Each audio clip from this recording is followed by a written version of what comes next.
Hello everyone, I'm Marty Pospisil and welcome to my July 2024 real estate market update.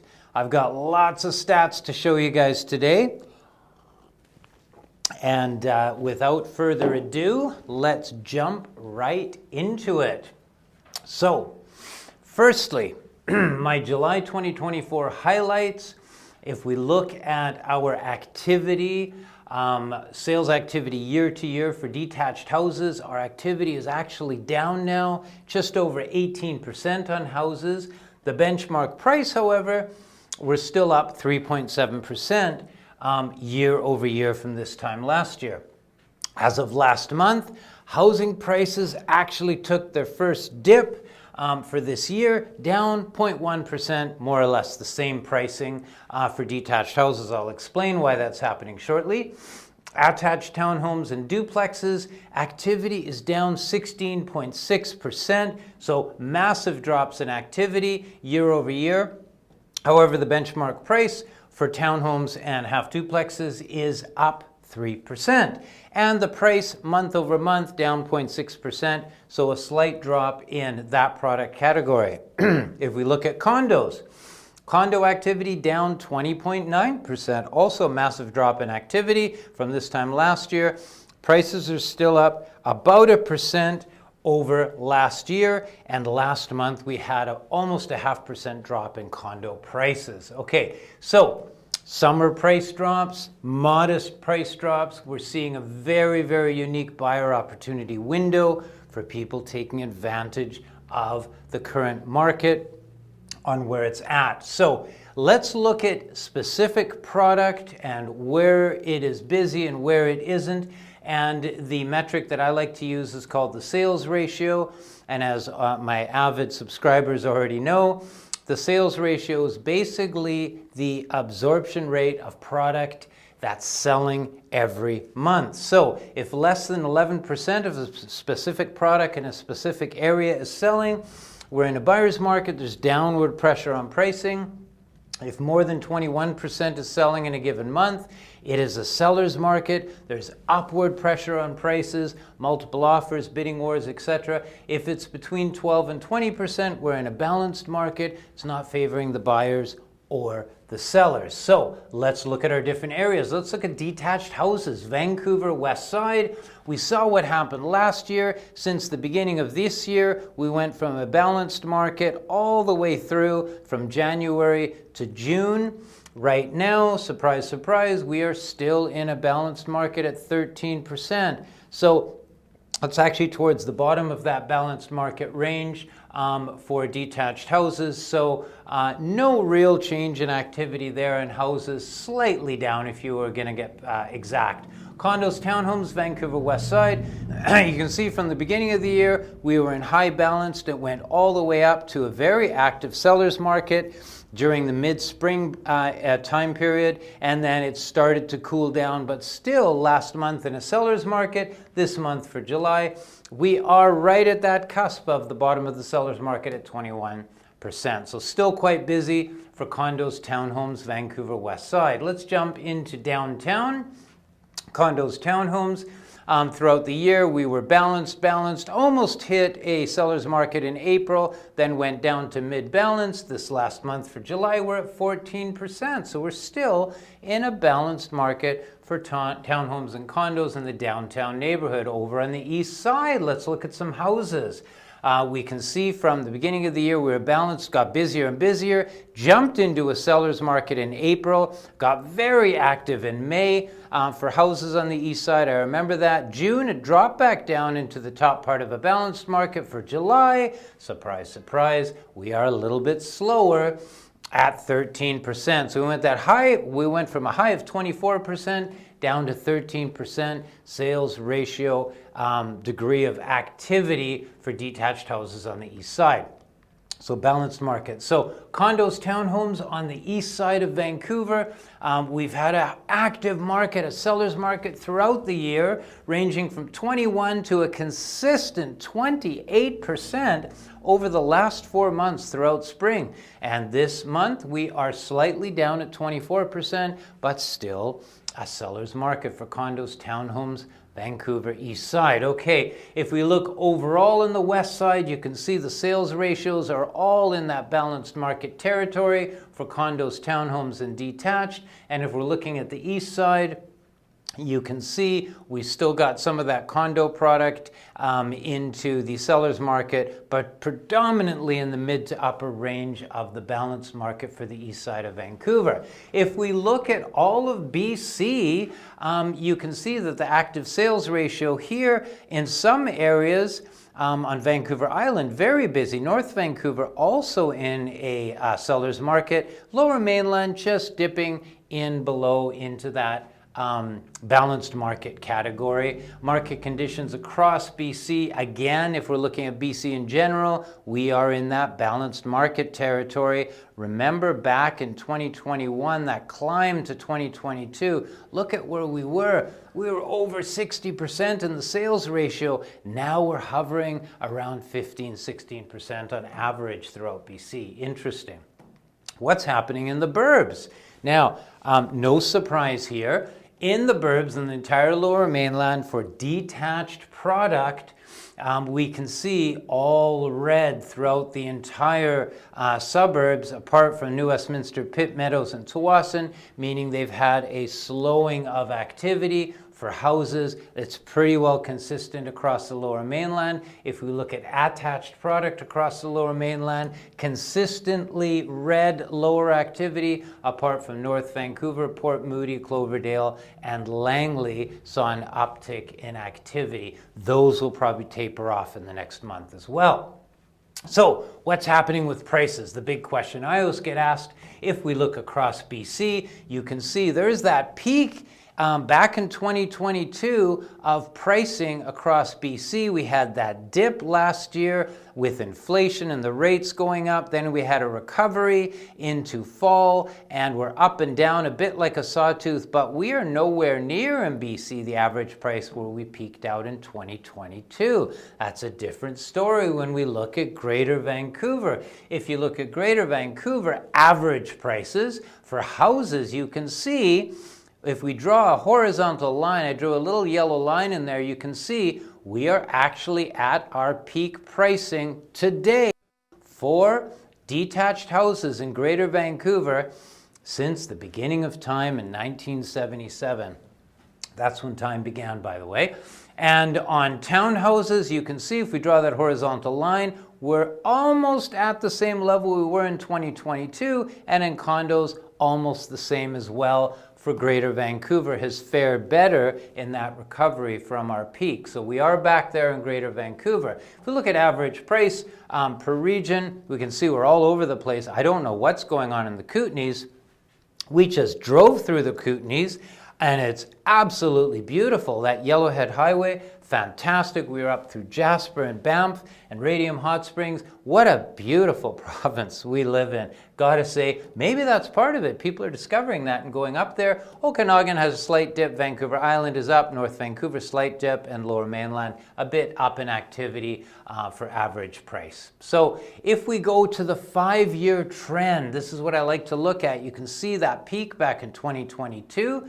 We've got townhomes, houses, and condos. But if you draw that horizontal line just on houses, for Greater Vancouver on the 5-year trend, we are at that peak pricing that we were at in 2022. If you do the same for townhomes and condos, you'll find the same thing. So, in a nutshell, Greater Vancouver doing better in prices and hitting the peak price ever compared to the rest of BC. All right, so forecasting for this year, let's see where we're at. So our market drivers, we've got the deterrents in red, the enhancers in green, and transitioning in orange. Consumer confidence is transitioning again. We had really high green consumer confidence in March, April, and May. That started to taper off. Buyers have cooled their jets, and they're waiting for the interest rates to drop. That's not happening. We'll talk about why that isn't happening. Inflation in the economy. Inflation is holding relatively stable. There's a couple of small changes here in the US, but no big changes in inflation. And the cost of borrowing, We're all waiting for those rates to drop. Right now, the best 5 years around 4.69%, preferred rate. Slightly lower than where we were, but nothing that what we're expecting to get to. We'd like to get between 2 and 3% again if we ever do. Inventory levels are growing, but they're slow. So there's a lot of orange in here. There's a lot of transitioning. There's no clear direction where we're going. So we're kind of hovering through summer in that transitionary sort of mode. Consumer confidence, there's the consumer thinking, should I, shouldn't I? And they're kind of sitting there waiting, not really doing too much. They're not listing their homes. They're not buying their new homes. They're waiting for those rates to drop. So we're seeing these modest declines in price, and we're seeing about the same activity as we normally would, no increases that we'd like to see. Now, this is part of what's happening, the unemployment rate. Now, interestingly, unemployment in BC fell. We're at 5.2%. But look what's happening federally throughout Canada. It's up and it's climbing. That's not a good sign. That's not what Tiff Macklem, the Bank of Canada, wants to see, or our government, and that's making them a little nervous about keeping the interest rates high where they are, because we're starting to see unemployment increase. That's not a really good indicator of where our economy is going. That might force them to bring some drops in. But again, they're hesitating bringing the drops in because that can spur more consumers to go out there and buy. And then, of course, that brings up inflation again. So it's all tied together. So let's look at rental rates. I find Vancouver the most interesting. Look at the one bedrooms where they were at the end of last year.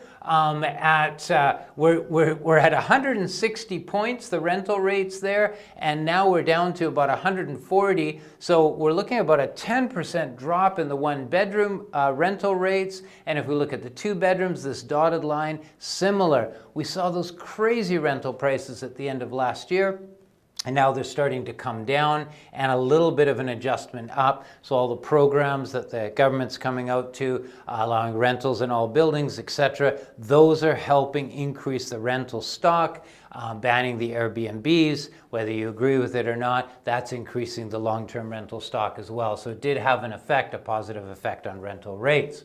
Consumer confidence, buyer demand, when we're talking about construction, look at in terms of BC in general, all the units under construction has increased since 2022. There's a lot under construction, and there's the moderate number being finished, and of course the starts are slightly up. So that shows a little bit of an indicator of where we're going. If we look at Vancouver, housing starts. These are the developers making that investment in property and actually getting the permits and starting new homes in 2023, slightly less than where we are in 2024. It's down in Victoria, it's down in Kelowna, it's a little bit up in Abbotsford and Nanaimo. So no big changes in the housing starts. That shows that they're also hesitating as well. Inflation, there's our friend with the Bank of Canada, is at 2.9%. Very good. They want to keep it between 2 and 3. That's exactly where we're at. We're expecting it to lower, but it actually jumped up slightly. And borrowers are hoping for the drops to come. That will bring lower mortgage rates, but we might have to wait a little bit longer for that. So if we look at the consumer price index, you can see it has dropped down to where we want it to be, then it jumped up. We got a bit of a sawtooth up and down going on here for the consumer price index. And part of that is a quarter of the headline consumer price index is housing. So when house prices, when people start investing and buying homes, that starts to affect the inflation rate. So it's all tied together there. And we're in sync with our neighbors. If we're talking about where we were at 2.7%, we've jumped up slightly to 2.9, so that's bad. It's gone up slightly. Whereas the US was 3.36, and now they're down at 3.27. So their inflation rate has actually dropped. So that's a good sign. Cost of borrowing. Now, mortgage rates will begin a slow decline now through to the end of 2024, but it's not as fast as we were predicting earlier in the year. We were hoping to have some major drops take place over the summer. Not happening, and it's happening for all the reasons I just talked about. There's all sorts of other factors that are being incorporated into the Bank of Canada's decision to drop very conservatively. So don't expect any sharp increases, any sharp drops to come anytime soon. So if we look at the forecasting now, and again, this can change where we are now. If we're looking at the variable rate at 5.85 and the posted 5-year rate at 4.9, that 5-year rate's looking pretty consistent right into next year, whereas the variable rate may fall. This is not what we were looking at 6 months ago. We were hoping for that to really start to drop down. So that's a disappointing forecast to see. Now, if this is kind of a new graphic I brought in, there's our Pospisil Realty cat, cool cat, holding his hundreds up in the air. Love that graphic. What is the buying power for today's cats? So we do a quick calculation when I'm out with buyers looking at property. I'll base a lot of my quick calculations based on, that should actually say $100,000, not 1,000,00. So to borrow $100,000 at today's 4.9% rate with a 25-year amortization and monthly payments, it would cost you $579. So we say for every $100,000 borrowed, it's going to cost you $580. So that's an interesting calculation. And of course, if we look at that forecasting for the 5-year rates, it's looking pretty consistent. So you can probably use this number over the next 6 to 8 months for your buying power on mortgage rates where they're at today. So if you're buying $1 million home, it's roughly $5,800 a month to pay the mortgage payments for that. So that's the today's cat buying power graphic. And inventory levels. Houses, west side, we're looking at some slight increases. Again, look at how gradual this curve is. Not a big increase in inventory throughout the west side for houses, and the same for townhomes and condos. We had a bit of a jump in March. People were excited about the market, then it leveled off again. Only 21 new listings over the last month for the whole west side for condos and townhomes. Jump into the east side for houses, same story. We had a jump in March, April, but again, it's leveled off to a very low increase in inventory, and that's the same with condos and townhomes on the east side. We actually had a slight drop, 644 units for sale down to 640. So across the province in BC, we're seeing inventory go up. And in fact, when we drove through the Okanagan just a couple of days ago, we saw a lot of properties on the market for sale. Now, that might be related to the big cold snap they had and the loss of all the stone fruit, the vast majority of it. A lot of the farmers are being hit very hard there. So climate change is definitely a major factor now in real estate values throughout the world and in areas like the Okanagan that we're seeing now. So active listings across the province are increasing. So active listings, you can see in the different areas around the province, all increasing, even in the lower mainland. Maybe not as steep as we'd like to see, but they are going up. So what's next for pricing? If we look at the forecast from BC Real Estate Association, we can see for 2024, we're expecting a little bit better year than last year. And for next year, we're expected to see an increase in activity as well in terms of number of home sales across the province. So in conclusion, we are really directly impacted by the mortgage rates, and everybody's waiting for those to come down. And of course, the inventory, they're tied together because people aren't listing their homes until they see a lot of options for them to buy, and they may not want to break their existing mortgage and renegotiate at the current higher rates. They were hoping that they'd be lower now, so there's a bit of a status quo. People are waiting for those changes to take place before they jump into the market. So that is impacting the confidence and the demand out there. But the inflation's in the target range. That's a check mark. The Bank of Canada will start to drop the rates through the summer, maybe not as fast as we'd like, but they will, especially when we're starting to see that federal unemployment rate increase like it is, because they don't like to see that. Listing inventory will continue to grow slowly, so the mortgage rates will fall, not as fast again as we'd like, maybe 50 to 100 basis points by the end of the year. That would be nice. And then more listings will come online. I'm expecting actually a pretty busy September, October. If we see a couple of rate drops before then, that would be really nice and that will help. So 2024 will continue with modest activity over the summer and perhaps a busy fall, September, October as we head into those months. Now, let's talk about the fun page. Couple things that have come up. One of the big ones is Bill 44. As of July 1st, is officially in effect. That's the BC Multiplex Zoning Initiative. That's where the provincial government has said every municipality in BC that has more than 5,000 people living in it will require their zoning bylaws to permit up to 4 units on a standard residential lot and up to 6 units near public transit. Whoa, that's got a lot of people up in arms. Some municipalities aren't happy with it. Others are expecting it and going along with it. So that's Bill 44. It's officially in place now. So these are all the different scenarios. 3 units, you can build a triplex or a duplex in a house. You can have the duplex in the front and the house in the back. And there's all sorts of a myriad of combinations. On 6 units, you can have a sixplex, or you can go in the middle and go 2 triplexes, or you can go a duplex and a fourplex. It's blah, blah, blah, blah. You can do a whole bunch of different combinations of these on your lots. Now, what does that actually mean for your standard city lot, for example? Well, I looked it up, and 3 units are for lots that are less than 280 square meters. Still doesn't mean much till you convert it to square feet. That's 3,014 square feet. That's a 25-foot lot in Vancouver. So you can build up to 3 homes on 25-foot lots or narrower in Vancouver. And as soon as you're over a 25-foot lot, you can build 4 units. So 4 units on a 33-foot lot, go figure. Triplex and a coach house, or a duplex in the front yard, duplex in the backyard.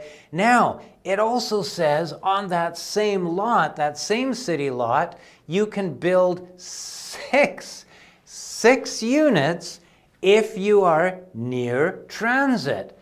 Wow. So I'm thinking, well, what does near transit mean? So I did a bit more research. And transit-oriented areas are those areas within 800 meters of a SkyTrain or 400 meters of I call it a bus loop. They're calling it a bus exchange. So if you're within 400 meters of a bus loop or 800 meters of a SkyTrain station, you can build up to 6 units on a standard city lot. Go figure. Crazy times we're entering in, but it's needed. And the proposed legislation permits 1 secondary suite or a laneway home in all single-family or duplex zoned areas in all communities throughout BC. So this is a major Bill 44 in effect as of July 1st. That's my market update. I really appreciate you joining me. You can watch these videos on YouTube, on Facebook, and on Instagram. And if you're a podcast listener, you can go to the new YouTube music app and listen to this update and all my updates on YouTube, Apple Podcasts, and on Spotify.